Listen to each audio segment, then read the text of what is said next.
Hello students, good morning. Chemistry की online class में आप सब बच्चों का स्वागत है।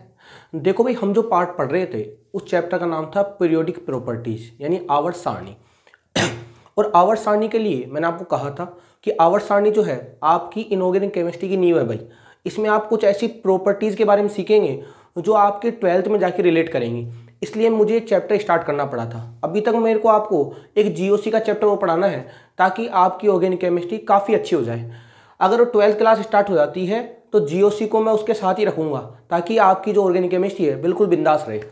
तो हम जो पीरियोडिक प्रॉपर्टीज़ पढ़ रहे थे उसमें मैंने सबसे पहले आपसे ये कहा था कि हमको एलिमेंट के क्लासिफिकेशन की आवश्यकता क्यों पड़ी।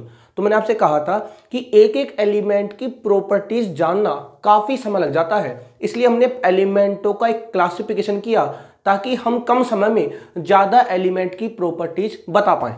इसलिए हमने एलिमेंट का कर दिया क्लासिफिकेशन। एलिमेंट जानते हैं आप, हिंदी में बोलते हैं तत्व, ठीक है भाई।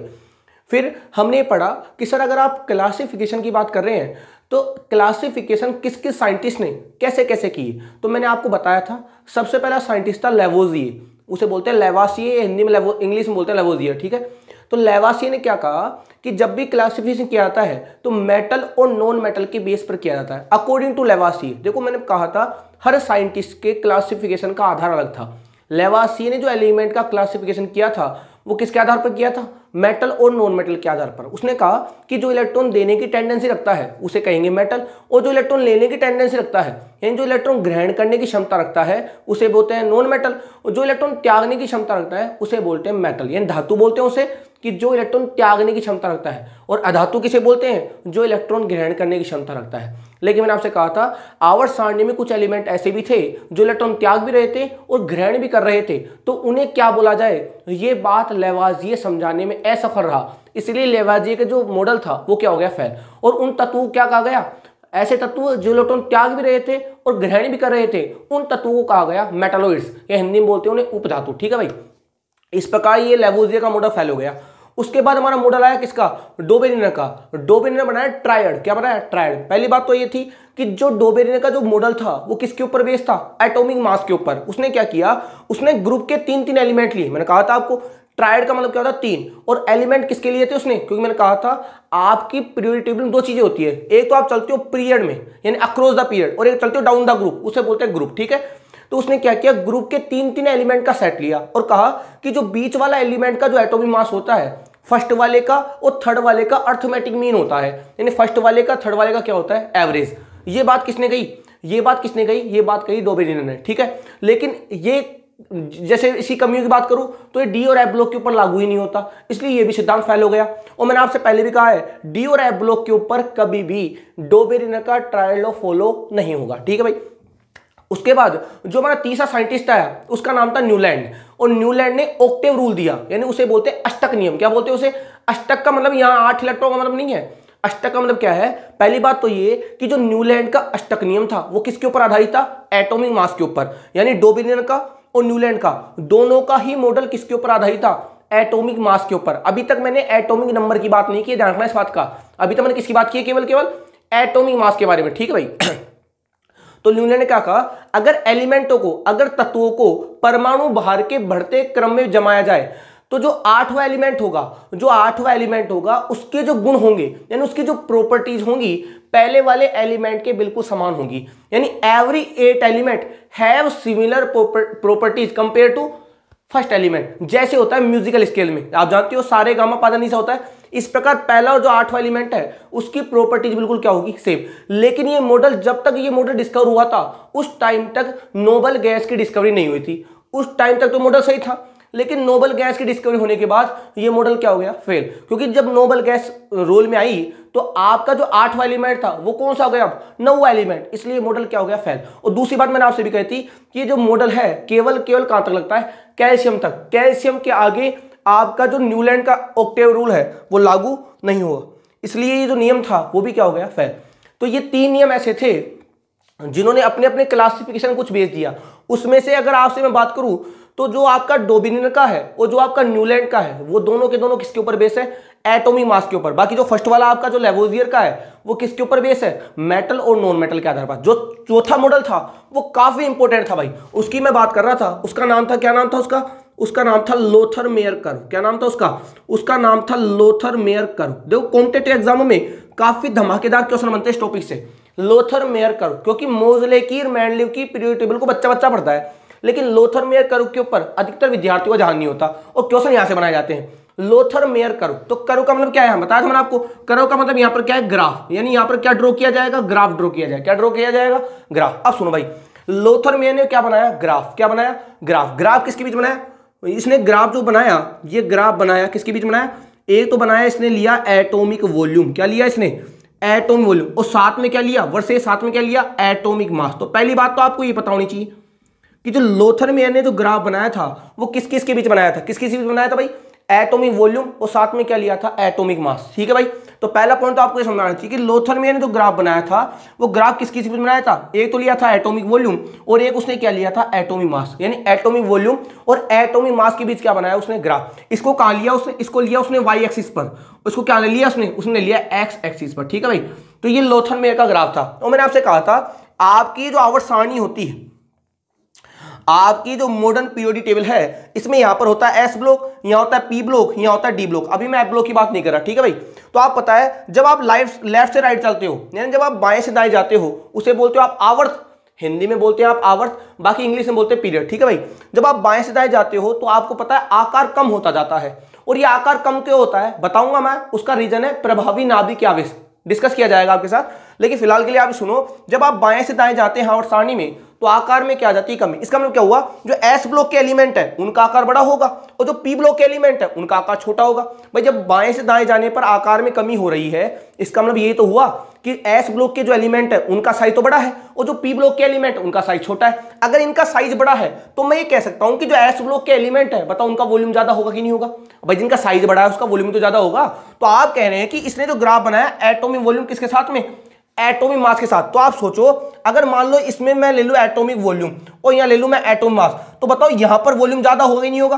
भाई इस रीजन में वॉल्यूम ज्यादा होगा। मान लो अरे भाई कोई एलिमेंट यहां बैठा हुआ है और कोई एलिमेंट यहां है, तो इसका वॉल्यूम यहां पर होगा, इसका वॉल्यूम यहां पर होगा। तो वॉल्यूम ज्यादा किसका होगा? ऊपर वाले का, नीचे वाले का? ऊपर वाले का, क्योंकि नीचे से ऊपर जाने पर वॉल्यूम बढ़ रहा है। तो मैं कहूंगा इस एलिमेंट का वॉल्यूम ज्यादा होगा। तो आप बताओ, ये जो आपका जो लोथर मेयर का जो ग्राफ है, इसमें जो पीक वाले एरिया होंगे, यानी जो छड़ान मतलब जो वॉल्यूम के ऊपर वाला जो रीजन होगा, उस पर कौन से एलिमेंट आएंगे? एस ब्लॉक के एलिमेंट आएंगे? नहीं आएंगे, क्योंकि जो एस ब्लॉक के एलिमेंट है उनका वॉल्यूम पूरी पीरियोडिक टेबल में सबसे ज्यादा है। इसका मतलब ये हुआ कि जब लोथर मेयर ग्राफ आप ड्रॉ करोगे तो जो पीक वाला एरिया होगा उसमें किस ब्लॉक के एलिमेंट होंगे? एस ब्लॉक के एलिमेंट। किस ब्लॉक के एलिमेंट होंगे? एस ब्लॉक के एलिमेंट। बात समझ आई आपको? मैं डिस्कस कर रहा हूं तरीके से, ताकि आपको रटना ना पड़े, आपको चीजें समझ में आए कि वाकई में ग्राफ ड्रॉ कैसे किया गया। ठीक है भाई, तो ये बात बताई जा रही है आपको। तो कोई आपसे कह दे, बताओ आपने जो एटॉमिक जो ये ग्राफ बनाया, उस ग्राफ में आपने ऊपर ही ऊपर एल्कली मेटल को या एस ब्लॉक मेटल को क्यों लिया? तो आप कहोगे कि ग्राफ में नीचे से ऊपर जाने पर वॉल्यूम बढ़ रहा है और हमें पता है बाएं से दाएं जाने पर आकार कम होता है, मतलब वॉल्यूम भी कम होता है, और हमें पता है एस ब्लॉक का जो वॉल्यूम होगा ज्यादा होगा। इसलिए हमने ग्राफ के शीट्स के ऊपर किसको लिया? एस ब्लॉक के एलिमेंट को। किसको लिया भैया? एस ब्लॉक के एलिमेंट। अब देखो उसने ग्राफ क्या क्या बनाया था। तो पहली बात समझ आ गई आपको, ग्राफ किसी में बनाया था? एटॉम वॉल्यूम और साथ में क्या लिया था? एटॉम मास। अब मैं बताता हूं ग्राफ कि लोथर मेयर कर्व का जो ग्राफ है वो ग्राफ ही काफी इंपॉर्टेंट है भाई, ध्यान रखना इस बात का। बताऊंगा उस ग्राफ से कैसे कैसे क्वेश्चन बनते हैं। तो ग्राफ काफी इंपॉर्टेंट है। ग्राफ देखो आप ध्यान से, ग्राफ देखिएगा आप। ये आपकी वाई एक्सिस, इस पे क्या लिया था उसने? इस पर लिया था उसने एटॉमिक वॉल्यूम, ये ले लिया उसने एटॉमिक वॉल्यूम। और यहां पर क्या ले लिया उसने? यहां ले लिया उसने एटॉमिक मास। क्या ले लिया? Atomic mass. ठीक है, और देखो ग्राफ कुछ ऐसा बनाया उसने। एग्जैक्ट ग्राफ नहीं है, हम तो बस बता रहे हैं, हमें कोई ग्राफ पूछेगा नहीं एग्जाम में, हमसे जो पूछेगा बता दूंगा उस क्या क्या पूछेगा हमसे। अब देखो आप जैसे जैसे ऊपर जा रहे हो तो वॉल्यूम बढ़ रहा है नहीं बढ़ रहा, तो मैं कहूंगा यहां से पता लग गया ना, ग्राफ तो यही है। जो पीक्स वाला एरिया है इसको बोलते हैं पीक्स। क्या बोलते हैं? ये है ग्राफ के पीक्स। क्या है? ये पीक्स। बता देता हूं, साइड में देता हूं आपको, बताया भी था मैंने कल आपको शायद इसके बारे में। ये कहलाएगी, ये जो पॉइंट है कहलाएगा पीक्स। क्या कहलाएगा? ये कहलाएगा ग्राफ का पीक। ये जो एरिया नीचे वाला ये कहलाएगा बॉटम एरिया। क्या कहलाएगा? Bottom area. और ये जो है इसे बोलते हैं असेंडिंग, असेंडिंग कर्व। इसे क्या बोलते हैं? इसे बोलते हैं डिसेंडिंग कर्व। ध्यान रखना भाई इस चीजों को आप, डिसेंडिंग कर्व।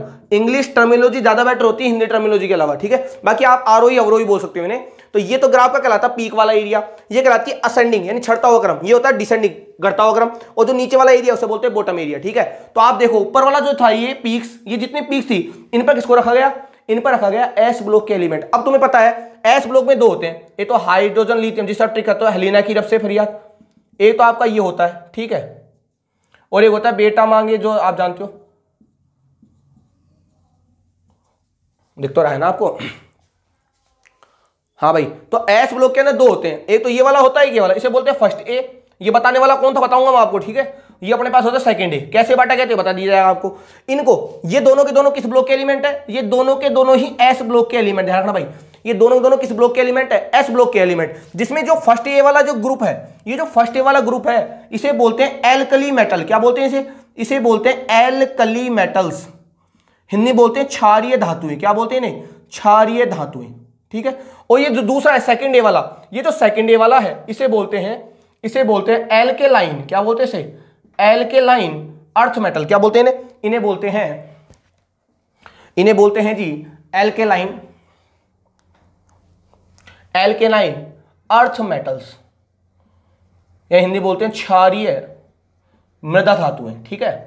तो आपको ये पता होना चाहिए सेकंड ए को बोलते हैं एल्कलाइन अर्थ मेटल, क्षारीय मृदा धातुएं, और इन्हें बोलते हैं क्षारीय धातुएं। तो जो पीक्स वाला एरिया है, इस पीक्स वाले एरिया पर किसको रखा गया, एल्कली मेटल को। किसको रखा गया, ध्यान रखना, इसको रखा गया था, इसको रखा नहीं गया था।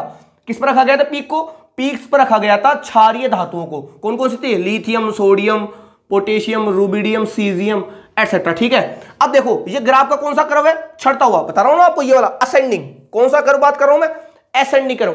असेंडिंग कर्व पर रखा गया हैलोजन को। किसको रखा गया, हैलोजन को। हैलोजन कौन कौन सी होती है, फ्लोरीन, क्लोरीन, ब्रोमीन, आयोडीन, एस्टेटीन, ये होती है आपकी हैलोजन। तो चढ़ते हुए क्रम में, मैं देखो बार बार कह रहा हूं, पीक्स पर किसको रखा गया, बाद में लिख दूंगा मैं, पीक्स पर रखा गया किसको, क्षारीय धातुओं को। फिर मैं बात कर रहा हूं असेंडिंग कर्व पर, यानी जो चढ़ता हुआ ग्राफ का जो कर्व है, ये वाला जो ग्राफ का चढ़ता हुआ कर्व है, इस पर रखा गया हैलोजन को। हैलोजन कौन कौन सी होती है, फ्लोरीन, क्लोरीन, ब्रोमीन, आयोडीन, एस्टेटीन। तो इन पर रखा गया इसको, जैसे फ्लोरीन, ये चढ़ता हुआ क्लोरीन, ब्रोमीन, आयोडीन, और ये अपने पास हो गया एस्टेटीन, ठीक है भाई, इनको रखा गया। और जो मैं कहूंगा जो ढलता हुआ कर्व जिसे बोलते हैं अपन डिसेंडिंग कर्व, इस पर रखा गया इसको, किसको, एल्कलाइन अर्थ मेटल को, क्षारीय मृदा धातु। इस पर beryllium, magnesium, calcium, strontium, barium, ठीक है। ध्यान देखना आप ग्राफ को, ध्यान से देखना भाई। पीक्स पर जो था किसको रखा गया, क्षारीय धातुओं को। जो असेंडिंग कर्व था इस पर किसको रखा गया, हैलोजन को। जो डिसेंडिंग कर्व था इस पर किसको रखा गया, क्षारीय मृदा धातुओं को। और जो बॉटम वाला एरिया था, ये बॉटम वाला, इस बॉटम वाले एरिया पे रखा गया डी ब्लॉक्स के एलिमेंट्स। किस ब्लॉक के एलिमेंट्स, डी ब्लॉक के एलिमेंट, जो मैंने कल बताया थे आपको। इन्हें ट्रांजिशन मेटल ही बोलते हैं भाई, इन्हें बोलते हैं ट्रांजिशन एलिमेंट्स। क्या बोलते हैं इन्हें, ट्रांजिशन एलिमेंट। पूरा का पूरा पढ़ोगे आप 12th क्लास के अंदर कि इन्हें ट्रांजिशन मेटल क्यों बोलते हैं, डिस्कस करूंगा मैं। फिलहाल तो आप ये सीख सकते हो कि जो डी ब्लॉक के एलिमेंट है एस और पी के बीच में आते हैं, यानी जब एस से पी की तरफ जाओगे बताओ बीच में ट्रांजिस्टरी फेज में आ रहे कि नहीं आ रहे, इसलिए इन्हें बोलते हैं ट्रांजिशन एलिमेंट, ठीक है। तो डी ब्लॉक जो बॉटम वाला एरिया था इस पर किसको गया, ट्रांजिशन एलिमेंट। और साथ में क्या रखोगे, मेटलॉइड्स। ये बातें आपको पता होनी चाहिए किसके बारे में, लोथर मेयर कर्व के बारे में, कि लोथर मेयर जो ग्राफ था उस ग्राफ में पीक पर किसको रखा गया, क्षारीय धातुओं को। असेंडिंग कर्व पर किसको रखा गया, हैलोजन्स को। डिसेंडिंग कर्व पर किसको रखा गया, क्षारीय मृदा धातुओं को। और जो बॉटम वाला एरिया था, इस बॉटम वाले एरिया पर किसको रखा गया, डी ब्लॉक के एलिमेंट। और साथ में क्या रखा गए, मेटलॉइड्स। इन्हें क्या बोलते हैं, इनमें उपधातु। क्या बोलते हैं, उपधातु। इन्हें तो बोलते हैं डी ब्लॉक, या हिंदी में बोलते हैं संक्रमण तत्व, और इन्हें बोलते हैं उपधातु। तो आपको चार बातें लोथर मेयर ग्राफ का पता होनी चाहिए कि पीक पर किसको रखा गया, क्षारीय धातुओं को। असेंडिंग कर्व पर किसको रखा गया, हैलोजन्स को। डिसेंडिंग कर्व पर किसको रखा गया, एल्कलाइन अर्थ मेटल्स को। और जो बॉटम वाला एरिया था उस पर रखा गया ट्रांजिशन एलिमेंट्स, और साथ में क्या रखा गया, मेटलॉइड्स, यानी मैं कहूंगा संक्रमण तत्व, या जिन्हें बोलते हो आप डी ब्लॉक तत्व, और साथ में क्या रखा है, उपधातु। तो ये चार बातें आपको पता होनी चाहिए किसके बारे में, लोथर मेयर ग्राफ के बारे में। तो ग्राफ अपने आप में काफी इंपॉर्टेंट है, और कॉम्पिटिटिव एग्जामों में केवल यही पूछा जाता है कि बताओ ग्राफ में पीक पर कौन कौन से एलिमेंट स्थान ग्रहण करते हैं। तो आप बता दोगे कि ग्राफ की पीक पर कौन पाए जाते हैं, एल्कली मेटल। क्या बोलते हैं, एल्कली मेटल। अब एक बात सुनो ध्यान से, कॉम्पिटिटिव एग्जामों में आपको गुमराह करने का पूरा प्रयास किया जाएगा, लेकिन आपको कंफ्यूज नहीं होना है। देखो कैसे, वो कहेगा कि बताओ जो पीक वाला एरिया है, जो पीक वाला एरिया है इस पर कौन से एलिमेंट होते हैं, तो आपको पता है कौन से एलिमेंट होते हैं, एल्कली मेटल्स। लेकिन देखो क्या करता है वो, बताऊं मैं आपको, लेकिन आप ये पहले पोज करके इस ग्राफ को नोट कर लीजिएगा। ये ग्राफ किसका है, ये ग्राफ अपने पास लोथर मेयर का। क्लियर है बात, अब सुनो ध्यान से बात। तो लोथर मेयर ग्राफ के बारे में मैं और कुछ बातें आपके साथ डिस्कस कर लेता हूं, फिर बताता हूं मैं कॉम्पिटिटिव एग्जामों में किस प्रकार इससे क्वेश्चन बनते हैं भाई। देखो भाई, तो आपको मैं लोथर मेयर कर्व के बारे में बता रहा था। तो लोथर मेयर कर्व के बारे में आपको देखो क्या बातें पता होनी चाहिए। पहली बात तो ग्राफ जो बनाया गया था, जो ग्राफ बनाया गया था किसके बीच बनाया गया था, एटॉमिक वॉल्यूम और साथ में क्या था भाई, एटॉमिक मास। पहली बात तो है, ठीक है।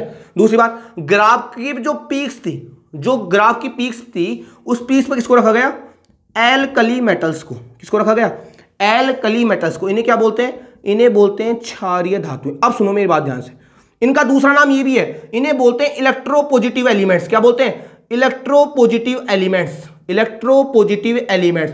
और ये कौन से ग्रुप से पाए जाते हैं, फर्स्ट ए से, ध्यान रखना भाई। इन्हें क्या बोलते हैं, क्षारीय धातु बोलते हैं, इलेक्ट्रोपॉजिटिव एलिमेंट्स।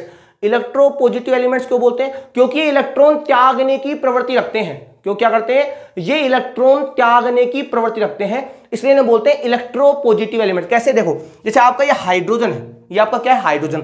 हाइड्रोजन से आपको पता है हाइड्रोजन का एटॉमिक नंबर 1 होता है, इलेक्ट्रॉनिक कॉन्फ़िगरेशन क्या होगा, 1s1। जब हाइड्रोजन अपना एक इलेक्ट्रॉन डोनेट करेगा तो क्या बना लेगा, H+, और साथ में क्या बना लेगा, इलेक्ट्रॉन। बताओ पॉजिटिव हुआ कि नहीं हुआ, इसलिए इन्हें बोलते हैं इलेक्ट्रोपॉजिटिव एलिमेंट, क्योंकि इलेक्ट्रॉन डोनेट करने के बाद इनके ऊपर चार्ज किया जाता है प्लस, इसलिए इन्हें क्या बोलते हैं, इलेक्ट्रोपॉजिटिव एलिमेंट्स। क्या बोलते हैं इन्हें बोलते हैं इलेक्ट्रोपॉजिटिव एलिमेंट। तो आपसे ये भी कह सकता है कि बताओ जो इलेक्ट्रोपॉजिटिव एलिमेंट्स होते हैं वो लोथर मेयर ग्राफ में कहां पर स्थान ग्रहण करते हैं। तो आपको कंफ्यूजन नहीं होना चाहिए कि इलेक्ट्रोपॉजिटिव एलिमेंट्स को क्या बोलते हैं, क्षारीय धातुएं। तो आप कह दोगे कहां पर स्थान ग्रहण करेंगे, पीक्स पर। कहां पर स्थान करेंगे, पीक्स पर। ध्यान रखना इस बात का, वो आपसे कहेगा कि जो आपकी जो लोथर मेयर का जो ग्राफ है उसमें इलेक्ट्रोपॉजिटिव एलिमेंट कहां पर स्थान ग्रहण करते हैं। तो आप कहां बताओगे भैया, क्योंकि आपको पता है इलेक्ट्रोपॉजिटिव एलिमेंट किसे कहते हैं, क्षारीय धातुओं को, और क्षारीय धातु कहां पाई जाती है, पीक्स पर। ठीक है, तो आपको ये बातें बतानी चाहिए। दूसरी बात, ये पहली बात हो गई।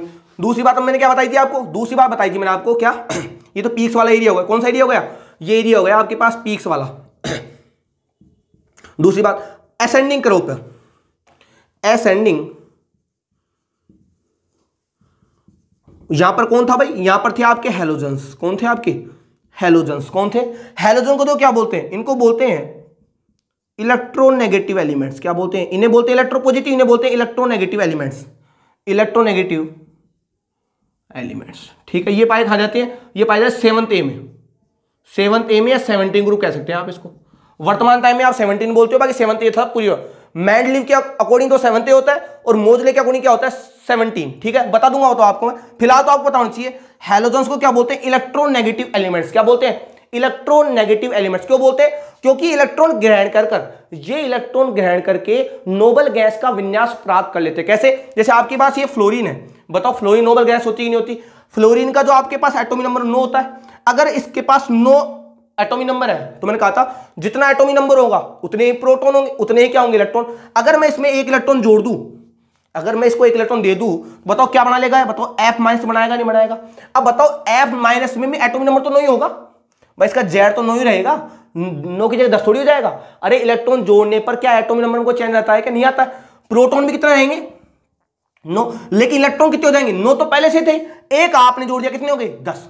बताओ 10 जो है इलेक्ट्रॉन, बताओ नियोन में पाए जाते हैं नहीं पाते, अरे नियोन में पाए जाते ही नहीं पाए जाते। नियोन का परमाणु क्रमांक 10 होता है और विन्यास क्या होता है, 1s2 2s2 2p6। इसे आप क्या बोलते हो, इसे क्या बोलते हो आप, इसे बोलते हो आप नोबल गैस, इसे बोलते हैं आप क्या, नोबल गैस। तो बताओ जब ये इलेक्ट्रॉन ग्रहण करके बताओ F- बना रहा नहीं बना, बताओ नेगेटिव चार्ज ला रहा है नहीं ला रहा, इसलिए क्या बोलते हैं, इलेक्ट्रोनेगेटिव एलिमेंट्स। क्या बोलते हैं, इलेक्ट्रोनेगेटिव एलिमेंट्स। तो आपसे ये भी पूछ सकता है कि बताओ लोथर मेयर जो ग्राफ है उसमें इलेक्ट्रोनेगेटिव एलिमेंट्स को कहां पर स्थान दिया गया है। तो आप कहो कहां पाए जाते हैं भाई, वो पाए जाते हैं असेंडिंग कर्व पर। कहां पाए जाते हैं, असेंडिंग कर्व पर। ठीक है भाई, बात समझ रही है आपको। इसलिए मैं कह रहा था आपसे कि लोथर मेयर का जो ग्राफ है अपने आप में काफी इंपॉर्टेंट है। अभी बताऊंगा क्वेश्चन किस प्रकार बनते हैं। तीसरी बात, डिसेंडिंग कर्व पर देखिए आप, डिसेंडिंग कर्व, डिसेंडिंग कर्व पर कौन थे, बताया था मैंने आपको, एल्केलाइन अर्थ मेटल्स। कौन थी भाई, एल्केलाइंस अर्थ मेटल्स, हिंदी में क्या बोलते हैं? हिंदी में बोलते हैं, हिंदी में क्षारीय मृदा धातुएं। क्या बोलते हैं इन्हें? क्षारीय मृदा धातुएं। और आपका जो बॉटम था ग्राफ का, उस पर कौन कौन से पाए जाते हैं? मैं कह सकता हूं ये तो ट्रांजिशन एलिमेंट्स। और ट्रांजिशन एलिमेंट्स कौन से होते हैं? D block elements. कौन से एलिमेंट्स? डी ब्लॉक एलिमेंट्स, उन्हें बोलते हैं ट्रांजिशन एलिमेंट। हिंदी में क्या बोलते हैं? ट्रांजिशन एलिमेंट को बोलते हैं हिंदी में संक्रमण तत्व। क्या बोलते हैं? संक्रमण तत्व। लेकिन देखो मैंने ब्रैकेट में के अंदर क्या लिखा है? D block element. लेकिन अगर आपसे कोई कह दे कि बताओ सारे के सारे डी ब्लॉक एलिमेंट क्या संक्रमण तत्व है क्या? बिल्कुल नहीं है। समस्त डी ब्लॉक के तत्व संक्रमण तत्वों की श्रेणी में नहीं आते हैं। क्यों नहीं आते, कैसे नहीं आते, बात डिस्कस की जाएगी आपके साथ। लेकिन अभी तो मैं लिख सकता हूं कि जो ट्रांजिशन एलिमेंट है, कौन सा एलिमेंट है? डी ब्लॉक है। लेकिन सारे के सारे डी ब्लॉक के एलिमेंट ट्रांजिशन एलिमेंट नहीं होते। ठीक है भाई। और साथ में किसको रखा गया? मेटालॉइड्स। मेटालॉइड क्या बोलते हैं हिंदी में? उपधातु। ये तो रीजन था किसका? लेवोजिए का। लेवोजिए के फेल होने का रीजन ये था। तो ये 5 बातें आपको लोथर-मेयर ग्राफ के बारे में पता होनी चाहिए। पता लग गया आपको लोथर-मेयर कितना इंपॉर्टेंट अपने आप में? तो लोथर-मेयर ने पहली बात तो ये ग्राफ किसके बीच बनाया था? एटॉमिक वॉल्यूम एटॉमिक मास के साथ। पीक्स पर किसको रखा गया? क्षारीय धातुओं को। उन्हें क्या बोलते हैं? इलेक्ट्रोपॉजिटिव एलिमेंट्स, या फर्स्ट वर्ग में पाई जाती है। असेंडिंग कर्व पर किसको रखा गया? हैलोजन्स को। हैलोजन को क्या बोलते हैं? इलेक्ट्रोनेगेटिव एलिमेंट्स, 7th ग्रुप में पाई जाती है। डिसेंडिंग कर्व पर किसको रखा गया? एल्कलाइन अर्थ मेटल को, यानी क्षारीय मृदा धातुओं को। और जो बॉटम एरिया था उस पर किसको रखा गया भाई? उस पर रखा गया ट्रांजिशन एलिमेंट, या जिन्हें बोलते हैं आप डी ब्लॉक एलिमेंट, और साथ में रखा गया मेटालॉइड्स, मैं कहूंगा उपधातु। तो ये था किसके बारे में? लोथर-मेयर ग्राफ के बारे में। बताओ इस ग्राफ में कोई कमी रही क्या? लेकिन इसकी कमियां कह रही, कमी कोई नहीं थी, इसकी कमी केवल एक थी। इसने जो एलिमेंट्स बताए वह एलिमेंट्स कहां पर बता दिए? ग्राफ में। और ग्राफ को पढ़ना काफी मुश्किल होता है। ग्राफ को पढ़ना टेबल के बजाय काफी मुश्किल होता है। इसलिए जो मॉडल था वो क्या हो गया? फेल। क्योंकि जो आप सोचो, अगर आपको एक ग्राफ दे दिया जाए और एक आपको टेबल दे दिया जाए तो टेबल जल्दी याद कर लोगे आप, ग्राफ थोड़े याद करने में आपको डिफिकल्टी होगी। इसलिए जो मॉडल था लोथर-मेयर का वो फेल हो गया। जो आपका मेंडलीव था उसको पूरी की पूरी मदद इससे मिली थी। इसने तो ग्राफ बनाया था, उस ग्राफ को उसने किस पे ले लिया? टेबल के ऊपर। और आप वो पढ़ते हो मेंडलीव की सारणी, और आज जो आप पढ़ते हो उसे बोलते हैं मॉडर्न पीरियोडिक टेबल। वही बात है। तो मैं कहूंगा कि जो लोथर-मेयर कर्व था उसके फेल होने का केवल एक रीजन था, किसने किस में बना दिया? ग्राफ पे। अब देखो क्वेश्चन कैसे बनाते हैं। क्वेश्चन बनाएगा आपसे ऐसे।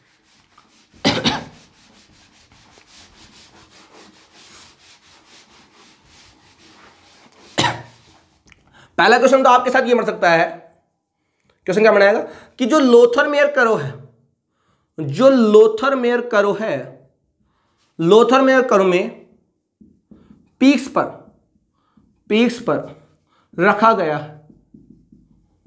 गया है। किसको रखा गया? ए दे देगा आपको। क्या दे देगा? वो दे देगा क्षारीय धातु। लिख देता हूं मैं, ऐसे लिख देता हूं इंग्लिश में, एल्कली मेटल्स। देखो ध्यान से क्या कहेगा। अब बच्चा देख टिक कर देगा इसको। दूसरी देखो बी भी पढ़ो, पूरे ऑप्शन पढ़िया करो। पहला है एल्कली मेटल, दूसरा क्या है अपने पास? Electropositive elements. ठीक है। सी कह देगा हाईएस्ट वॉल्यूम, और डी कह देगा ऑल ऑफ दीज।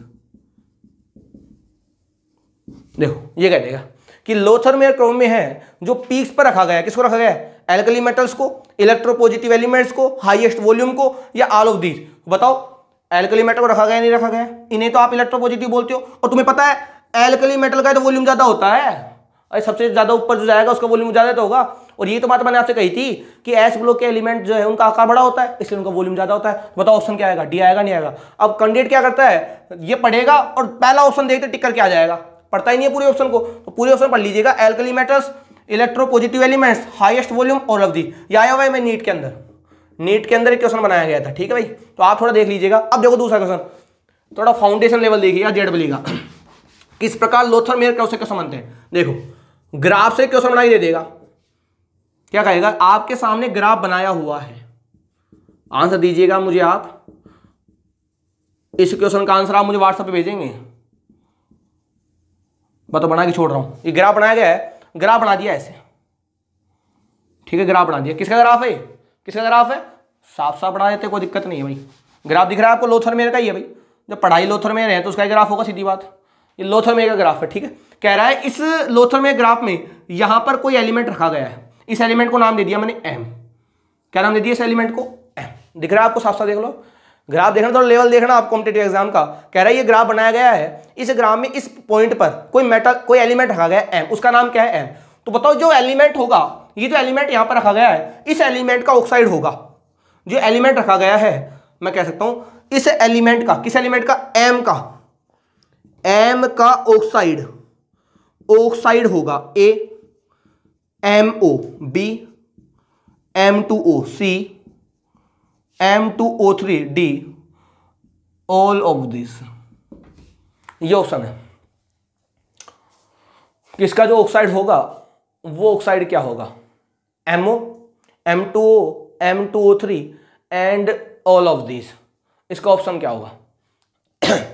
ये जो ऑक्साइड बनाया गया है इस एम का ऑक्साइड क्या होगा? तो ये क्वेश्चन आपके लिए है, आप मुझे क्यों करके भेजिएगा। ये है लोथरमे ग्राफ के ऊपर कि लोथरमे ग्राफ के अकॉर्डिंग कैसे क्वेश्चन बनाया जाता है कि यहाँ पर जो एलिमेंट रखा हो गया होगा उस एलिमेंट का ऑक्साइड क्या होगा। तो बताइएगा मुझे आप कि इस एलिमेंट का ऑक्साइड क्या होगा। ठीक है भाई, तो ये आप मुझे बता दीजिएगा। फिलहाल तो मैं आगे चलता हूँ। तो इस प्रकार के क्वेश्चन आपसे बन सकते हैं। और क्वेश्चन क्या बन सकते हैं, देखो और क्वेश्चन क्या बन सकते हैं, तो ये मुझे भेजिएगा आप, सोच के बताइए क्या होता है। क्वेश्चन मैंने बना रखे थे, क्वेश्चन बन सकता है ऐसे, इनमें से क्वेश्चन लिख देता हूँ, इंग्लिश में लिख देता हूँ, in which of following classification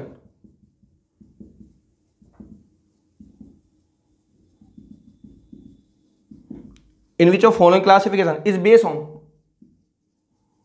based on atomic mass. A दिया गया आपको, Dobereiner triad law, B Newlands law, C Lothar Meyer, D all of this. ये दिया गया है कि बताओ इनमें से कौन सा क्लासिफिकेशन जो है वो एटॉमिक मास के ऊपर डिपेंड है। तो पता है आपको डोबेनिनर का ट्रायल था किसके ऊपर डिपेंड था, एटॉमिक मास के ऊपर, तो मतलब ये भी सही है। न्यूलैंड का नियम भी किसके ऊपर था, एटॉमिक मास के ऊपर, ये भी सही है। लोथरमेयर का ग्राफ भी किसके ऊपर था, एटॉमिक वॉल्यूम लेके साथ में एटॉमिक मास भी तो था, तो ये भी सही है। तो ऑप्शन क्या होगा, डी ऑल ऑफ दिस। ये लो करेक्ट ऑप्शन आ गया। पता लग गया आपको। ऐसे छोटे छोटे क्वेश्चन बनाए जाते हैं आवर्त सारणी से। अरे इनऑर्गेनिक केमिस्ट्री में ऐसे क्वेश्चन बनेंगे थ्योरी वाइज, लेकिन आपको कॉन्सेप्ट के अप्रोच आनी चाहिए। तो पूछ लिया उसने, बताओ किस पर एटॉमिक मास के ऊपर बेस कौन सा होगा, डोबेनिनर का होगा, न्यूलैंड्स का होगा, लोथरमेयर का होगा, ऑल ऑफ दीज हो गया। लेकिन बताओ क्या ये बेस होगा क्या? अगर मैं इसके अंदर ये डाल देता लेवोजियर क्लासिफिकेशन, अगर मैं बात लेवोजियर क्लासिफिकेशन करूं, बताओ वो क्या एटॉमिक मास के ऊपर बेस होगा? बिल्कुल नहीं होगा, क्योंकि लेवोजियर ने अपना जो क्लासिफिकेशन किया था किसके ऊपर किया था, उसने किसके ऊपर किया था, मेटल, और साथ में क्या लिए थे उसने, नॉन मेटल। पता है आपको इस बारे में? तो ये बातें पता होनी चाहिए आपको लोथरमेयर के अंदर। और जो मैंने क्वेश्चन दिया उस क्वेश्चन सोल्व कर भेजिएगा आप कि उसमें से किसका ऑक्साइड होगा। ठीक है, तो ये बात थी किसके बारे में, लोथरमेयर कर्व के बारे में। तो मैंने अभी तक आपके साथ 4 क्लासिफिकेशन डिस्कस कर लिए, लेवोजियर का, डोबेनिनर का, न्यूलैंड का और लोथरमेयर का। उम्मीद करता हूं आपको चारों क्लासिफिकेशन याद हो गए होंगे। अब जो अपना 5वां क्लासिफिकेशन है उसकी मैं बात कर लेता हूं। 5th वाला जो क्लासिफिकेशन, उस क्लासिफिकेशन का नाम क्या है? उसका नाम है भाई मेंडलीव्स क्लासिफिकेशन।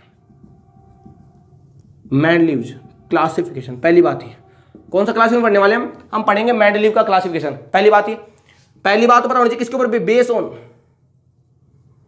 Atomic mass. किसके ऊपर बेस है ये भी किसके ऊपर बेस है भाई, ध्यान रखना भाई, किसके ऊपर बेस है, एटॉमिक मास के ऊपर। यानी आपके सामने 4 लो ऐसे आ गए जो एटॉमिक मास के ऊपर बेस है। कौन कौन से?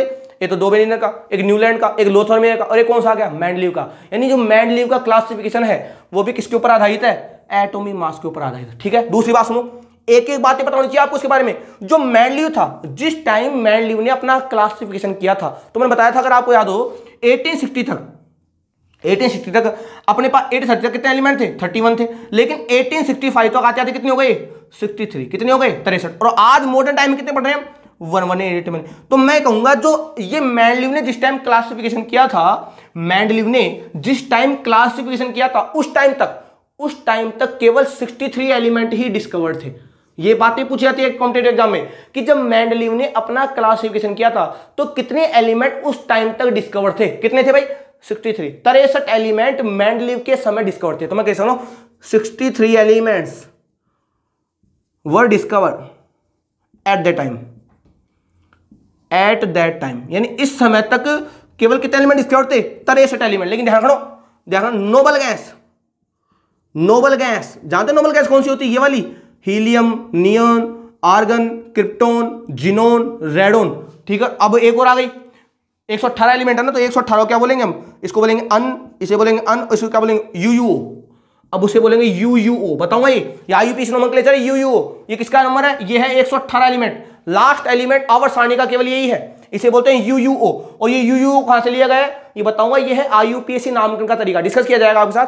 तो मैं कहूंगा जो नोबल गैस है helium, neon, argon, krypton, xenon, radon, U U O, ये उस टाइम तक डिस्कवर नहीं थी, यानी noble gas were not discovered at that time. उस समय तक नोबल गैस का निर्माण नहीं हुआ। तब ध्यान रखना भाई, तीन बातें बता दी मैंने आपको इसके बारे में। पहली बात क्या बताई, ये जो मेंडलीव का क्लासिफिकेशन था किसके ऊपर आधारित था, एटॉमिक मास के ऊपर आधारित था। और केवल उस टाइम तक 63 एलिमेंट डिस्कवर्ड थे, नोबल गैसों का उस टाइम तक निर्माण नहीं हुआ था। ध्यान रखना इस बात का। तीन बातें बता रहा हूं फिलहाल तो मैं अभी आपको।